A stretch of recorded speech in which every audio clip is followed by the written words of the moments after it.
Y la gente con miedo, y decíamos, comentábamos los amigos que íbamos, dice, te fijas que los inmigrantes no van ninguno solo, van 2, 3 en grupo, porque ya sufrieron ataques de esto. Esto es lo peor, esto es la parte negativa de la crisis y que tengo miedo de que surja. Esperemos que no surja nada aquí, ¿no? Pero ya estás oyendo algunas veces los inmigrantes es gente que tuvo que dejar su familia, su país, para venirse aquí a ganarse las pelas para llevárselas allí, como hicimos nosotros a lo largo de toda la historia, ¿no? Entonces es gente que tiene todos los derechos a vivir porque el mundo es único y estamos en el mismo planeta y las fronteras las ponemos nosotros, nada más. Entonces, que no surjan grupos de estos. Ahora, quitando esto, ¿puede salir algo positivo? Pues a lo mejor puede ser un toque de atención.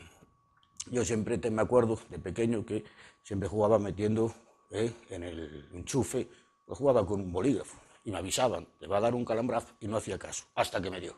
Y a partir de ese momento... Claro, tuve el dedo moratado durante un tiempo, que sería la cosa negativa, pero aprendí, nunca más.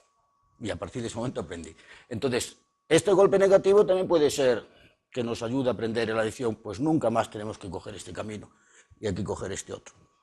Vuelta a los valores humanistas cristianos, dices tú que es fundamental, y en los colegios, ¿cómo ves tú a los chicos de hoy en día? ¿Cómo los puedes meter en ese tipo de valores? ¿Cómo se les enseña? ¿O ves que ellos vienen de casa bastante bien formados o no? Porque antes hablabas... Trabaja el padre, trabaja la madre, los niños, pues a lo mejor no se sabe en manos un poco de quién están. Eso era una de las facetas que tú decías que eran negativas.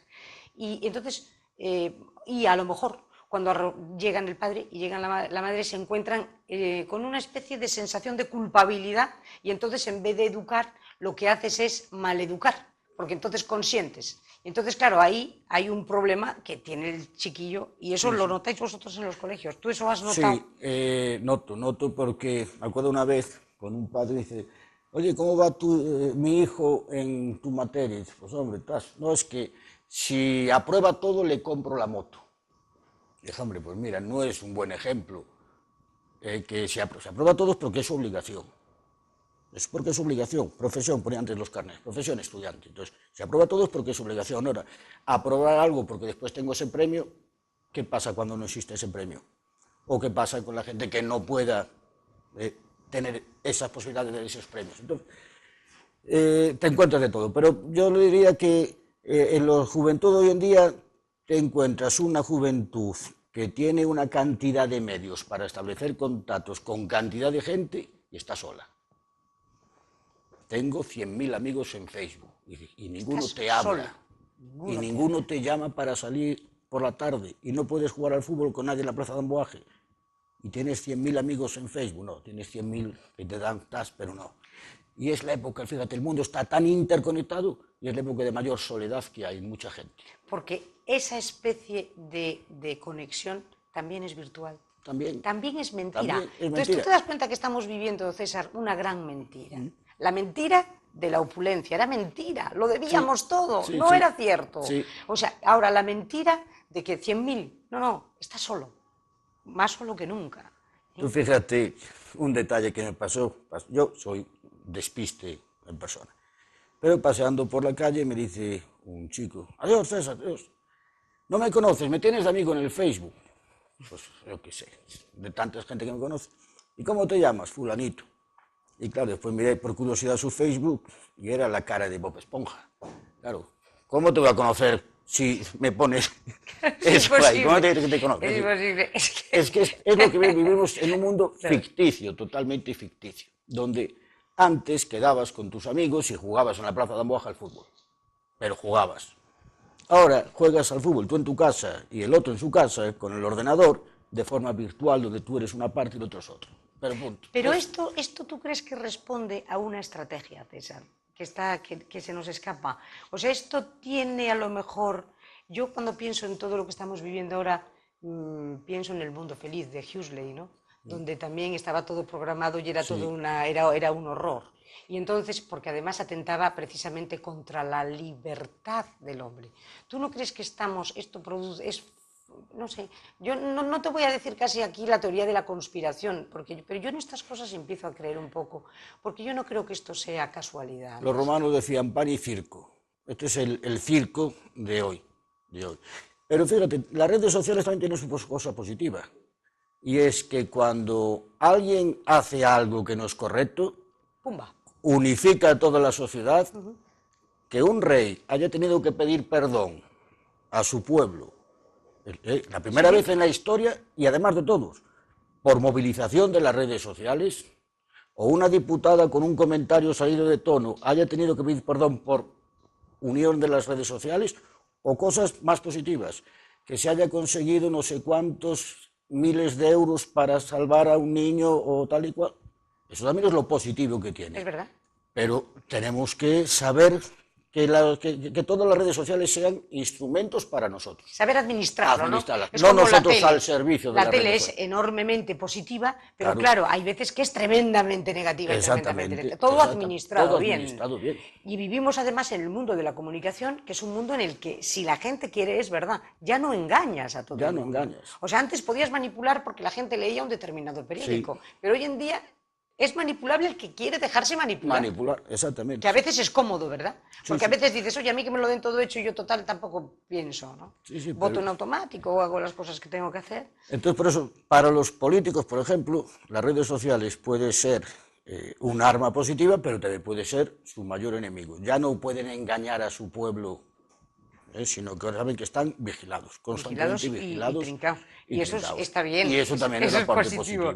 Mira, y ahora cuando empieza, por ejemplo, este curso, con todos los recortes que ha habido, bueno, sobre todo en la universidad, pero vosotros habéis padecido en primaria y en secundaria también recortes importantes. Sí, hay recortes como en toda la sociedad, y recortes en educación y sobre todo recortes, ¿cómo podemos decir?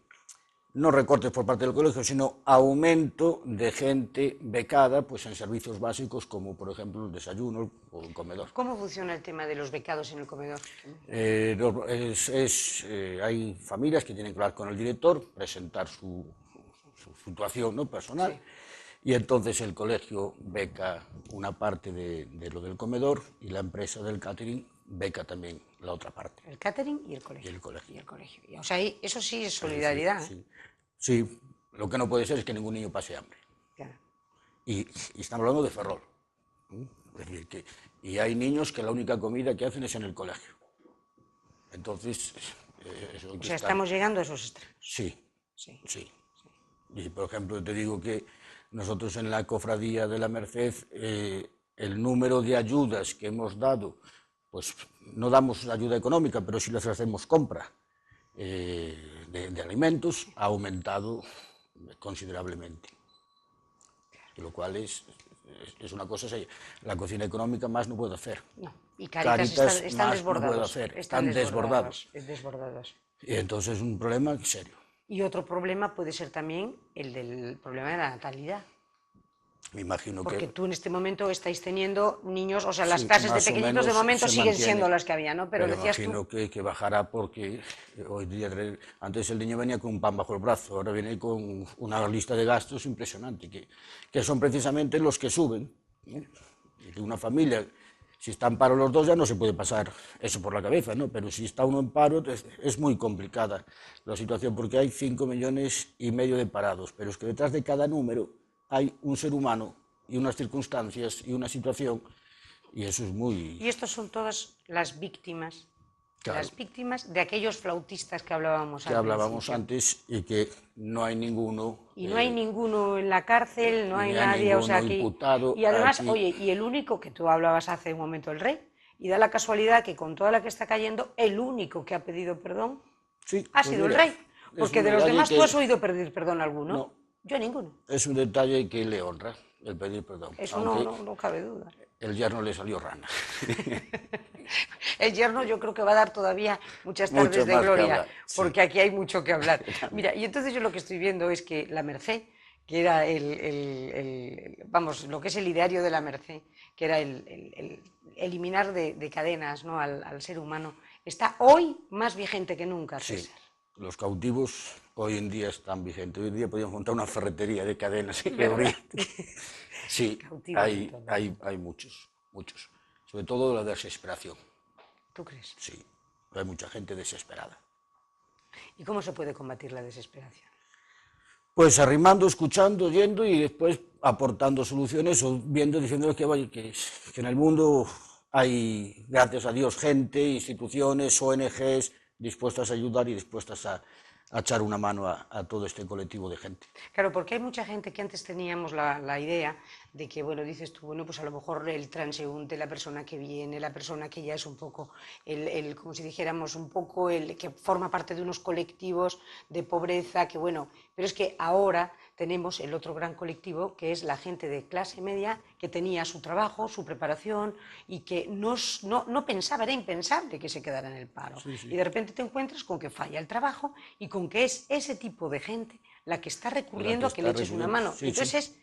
yo creo que doblemente doloroso, porque es que ya no estabas ni siquiera preparado para esa posibilidad. Para esa posibilidad. Y son las que te estás encontrando hoy en día, aparte de ya las que había de gente de nivel económico un poco más bajo, pero esta gente de clase media, bajo media, ¿no? que pues es la que está hoy en día asistiendo Y pasando lo peor. y pasando lo peor. Y encima, me imagino que con todas unas exigencias tremendas en casa, porque a lo mejor los niños o los jovencitos siguen manteniendo, ¿no?, y exigiendo una serie de cosas, Sí. y encima estás poniendo a esos pobres padres en el brete. Yo decía en una ocasión, ¿tú te acuerdas de aquel hombre tan peculiar que era Aguirre Gozalo, que era el presidente de Banesto, Sí. antes de que viniera Mario Conde? Y yo lo escuché en una conversación y en una entrevista, y él decía, a mí me dan una pena tremenda mis hijos cuando tienen pues entre 40 y 50 y tantos años, ¿no? Porque tienen que padecer todos los problemas de sus hijos y todos los problemas de sus padres. Y él decía, me dan una pena tremenda. Y siempre me quedó esa Sí. verdad, porque hoy en día el padre de niños de 15, 16 años normalmente tiene los problemas de los mayores, los problemas de los pequeños y encima los problemas de trabajo y fíjate. Y los problemas de trabajo, y si tiene trabajo, menos mal. Pues imagínate que esa gente, pues, aunque también hay muchísimos niños que son conscientes también de la situación y de que... Porque tú crees que al niño, por supuesto, se le tiene que explicar Sí, desde el principio sí, y desde el dejarse principio. de disimulos, Desde ¿verdad? el principio. La verdad, siempre. Siempre, Siempre. para que sea consciente. Mira, antes podíamos hacer esto, ahora no podemos hacer esto, por estas circunstancias. Y el niño es niño, pero no es tonto. Y el niño sabe perfectamente adaptarse. Perfectamente. Perfectamente Y es adaptarse. mucho mejor Y es mucho mejor para el ambiente de casa. para el ambiente de casa y todo. Y no estar viviendo en otra cosa que es falso, que es seguir manteniendo una cosa que no existe, que ya no existe. Y dime una cosa, y en cuestión, por ejemplo, vocaciones religiosas, que parece que es hoy en día como, parece un sacerdote joven, como, bueno, tú, fíjate, y dices, hay vocaciones, están despertando vocaciones, ¿esto también puede fomentarlo o no? No, vamos a ver, no lo sé si lo puede fomentar. Está en crisis como todo en este mundo. Entonces también hay crisis de vocaciones religiosas. Y en crisis, pues bueno, que vas leyendo una, dos, pero las que salen quedan. Mientras que antes a lo mejor había 50 y quedaban 3. Y ahora hay 3 y quedan 3. O sea que más o menos... O sea, no está muy descompensado. No está descompensado. Sí. Lo que pasa es que antes había demasiado, no demasiado, nunca demasiado, pero que había mucha gente, mucho dentro de la Iglesia, pero de ese mucho, a partir del Concilio Vaticano II, de la crisis que trajo ese Concilio Vaticano, pues quedó reducido. El problema que tiene la Iglesia es que está viviendo con una estructura de cuando tenía 1000 curas y ahora tiene 100. Entonces tendrá ella también que hacer un ejercicio de renovarse y de abrir protagonismo a los laicos, que también son parte de la Iglesia. Y tú, por ejemplo, hoy en día hay mucha gente que le reprocha, y sobre todo en épocas de crisis más, que te fijas, y reprochas un poco, o se reprocha lo que puede ser el boato de la cúpula de la Iglesia, a lo mejor Roma, y dices tú, bueno, pues a lo mejor hay demasiado boato, no debía de ir un poco hacia las sandalias del pescador, aquella película, Sí. un poco... ¿Cómo ves tú eso? A todos Pues, los que pueden o critican y están en el punto de mira diciendo, mira, es que no es de recibo, ¿no? O sea, cuando medio mundo está en las circunstancias que está y medio mundo se está muriendo. de hambre, ¿qué hacemos? Yo soy partidario de una iglesia sin boato. Eliminarías parafernalia, Yo eliminarías eliminaría rito. parafernalia, eliminaría. Es decir, yo cada vez que veo al Papa con esas vestiduras, pues, no me cuece el cuerpo, ¿no? Se te aleja un poco. Se me aleja un poco. Es decir, está muy bien, pero no es esto lo que... Es cierto que la iglesia tiene un gran patrimonio artístico, no puedes venderlo, no puedes hacerlo. Pero está muy bien en los museos y abrirlo al público que la gente lo vea.